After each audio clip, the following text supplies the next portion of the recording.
children of Israel lifted up their eyes, and behold, the Egyptians marched after them. And they were sore afraid, and the children of Israel cried out unto the Lord. And they said unto Moses, because there are no graves in Egypt, hast thou taken us away to die in the wilderness? Wherefore hast thou dealt thus with us to carry us forth out of Egypt? See, now, you have to understand, number one, right? What the Most High told Moses before, at the beginning of Exodus 14, it came to pass. Okay? So, Most High not going to tell you something, and then then come back after a while like, oh man, I thought that was going to happen, bro. My bad. That's not going to happen. Okay? So, what he told them at the beginning of the chapter eventually manifested in their lives. But this is the problem with the so-called black man. This is the problem with the so-called African-American man in this country. Read verse 11 again. And they said unto Moses, because there were no graves in Egypt, hast thou taken us away to die in the wilderness? Okay, so as soon as the problems come in our lives, we started questioning the pastor, we started questioning the Bible, and we started questioning God. This is what we do as a people. Man, this church thing just don't work, man. I gave it a try, man. I came, man, for 3 months straight, man. Boy, it seems like everything is getting worse. And let me tell you, that's why it happens. Because when you disconnect yourself from this world system, when you disconnect yourself from the lies, when you go away from what the Most High has, go to the Most High and go away what Satan has told us through all these religions, you will find yourself in a situation where things keep seeming like it's falling apart. But the truth of the matter is, what it is they're coming together. Right? So don't ever think that when you take a step of obedience, that there's not going to be some problems. Because every time you take a step of obedience, you damage the devil. Okay? You not only damage him with his attempt to destroy you, but then you also damage him with his attempt to destroy everybody around you. So you need the Bible tells us in James 1, be slow to speak, swift to hear. You got to always keep your ears open. And don't counterattack what the devil's doing with more fear. You got to speak life. You got to speak truth. This is why it's so important to know this word. So when the situation arises, you don't speak negative. You don't speak what you see. You speak what you declare to see, what you desire to see. Kingdom citizens are not called to say what we see. We're called to declare what we desire to see. So if you have a family member sick, you don't say, yo man, my man's died from cancer. You say he is healed by the stripes of Christ. When your situation is going around, you lose your job and you got some bills that's just coming up, you don't say, man, I'm about to lose everything. You say, the Lord is my shepherd, I shall not want. Amen? Now, verse 12. Is not the word that we did tell thee in Egypt, saying, let us alone, that we may serve the Egyptians? For it had been better for us to serve the Egyptians than we should die in the wilderness. And see, there it again. Here it is again. As soon as you begin to tell our people that you're the chosen people, as soon as we begin to inform them and encourage them and empower them to know, no, what you've been learning is a lie. This is the truth. When a problem comes, there's automatically going to be turnaround backlash and say, you know what, man, we told you to leave us alone. We told you that we didn't want to know nothing about it. We told you. But if you go back in Exodus 13, when they left, they was all celebrating. They was all saying, Moses, you're great. Thank you, Moses. Thank you. But when the problem came, they were like, man, didn't we tell you to leave us alone? When the situation gets rough, God, I told you I never wanted to do this anyway. I never wanted to be here. But we can't be that way. Because even the darkest day shall see the sunrise. Verse 13. And Moses said unto the people, fear ye not, stand still, and see the salvation of the Lord, which he will show to you this day. For the Egyptians whom ye have seen today, ye shall see them again no more forever. Forever. See, when you stand still, regardless of what's coming on in your life, when you stand still and say, you know what, Most High, I don't know what to do, but you do. I don't know what to say, but you do. I don't know where to go, but you do, and you say, you know what? I'm not going to move until the Most High direct me.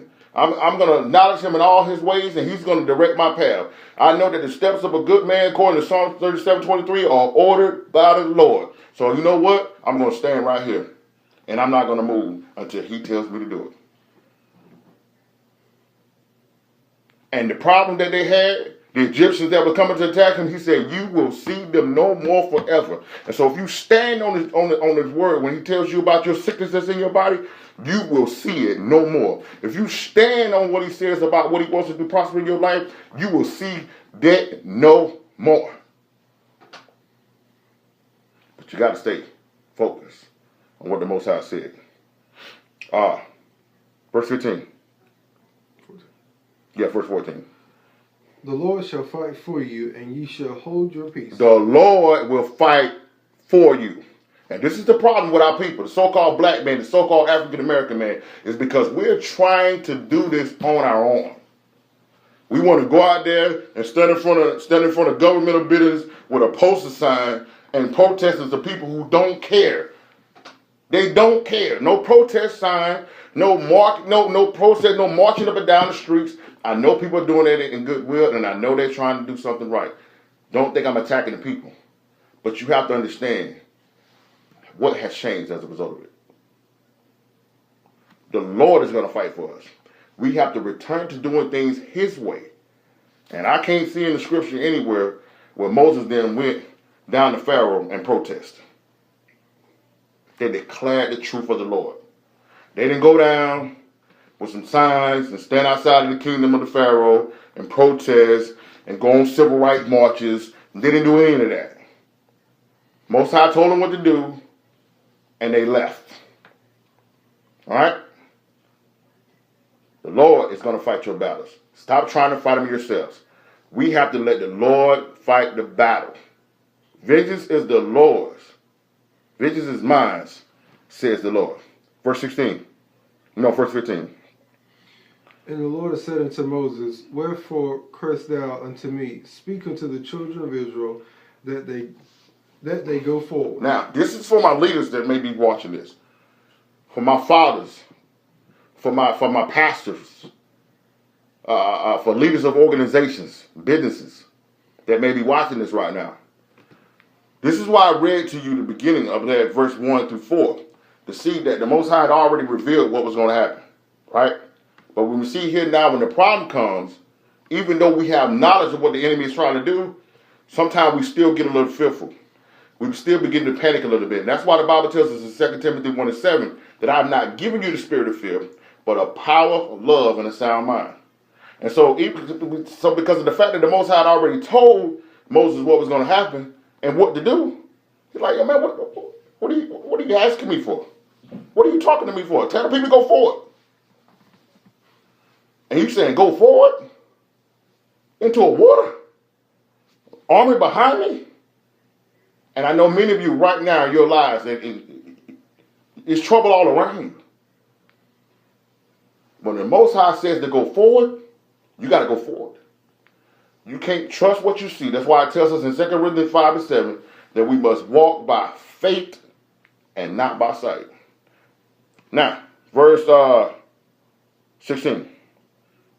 But lift up thy rod and stretch out thy hand over the sea and divide it, and the children of Israel shall go on dry land through the midst of the sea. On dry land. So when the Most High tells us to move and he tells us to declare his word, we have to do it. Regardless of what we're seeing around us, regardless of the people panicking and speaking against us. So leaders, you got to stay focused. My fathers, you got to stay focused. Yes, your wife, listen, sometimes she may have an emotional moment and she may question you. Yes, pastors, your congregations may have an emotional moment and they may question your vision. But if the Most High is telling you to move away from this pagan stuff and move away from these things that are not in the Bible and go forward, you got to do it, regardless of what everybody else is saying. I'm even talking to the women out there right now that are single moms.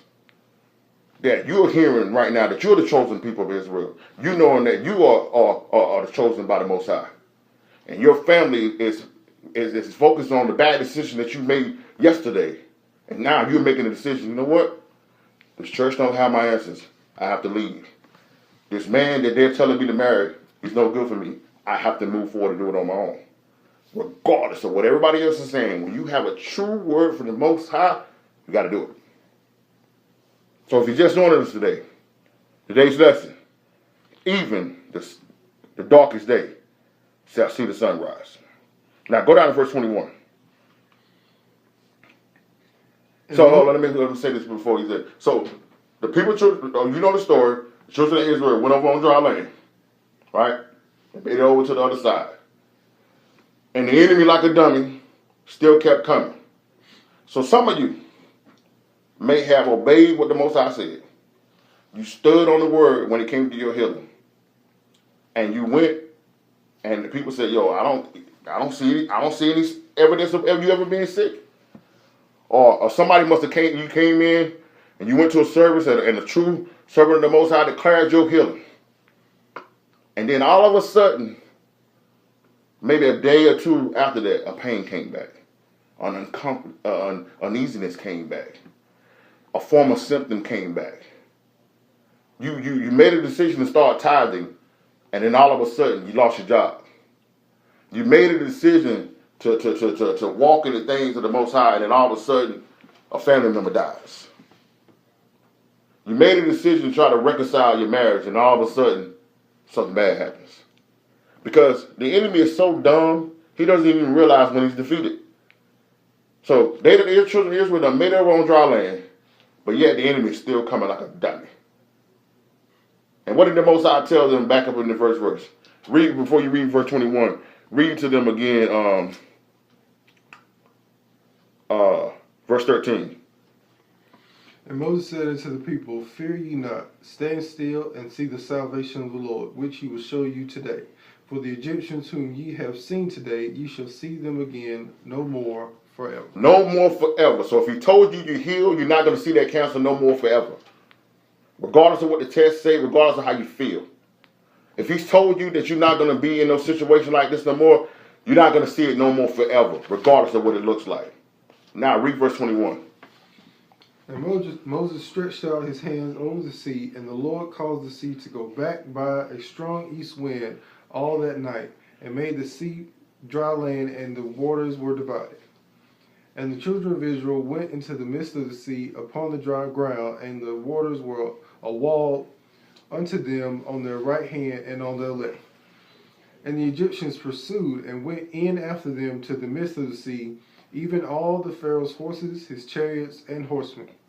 And it came to pass that in the morning, watched the Lord looked unto the host of Egyptians through the pillars of fire and of the cloud, and troubled the host of Egyptians. All right, now go down to verse 26. And the Lord said unto Moses, Stretch out thy hand over the sea, and the waters may come again upon the Egyptians, upon their chariots, and upon their horsemen. Mm-hmm.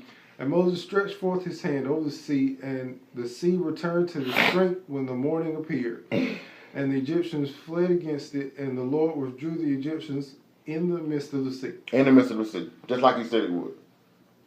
So if you're joining us today, even the darkest day shall see the sunrise.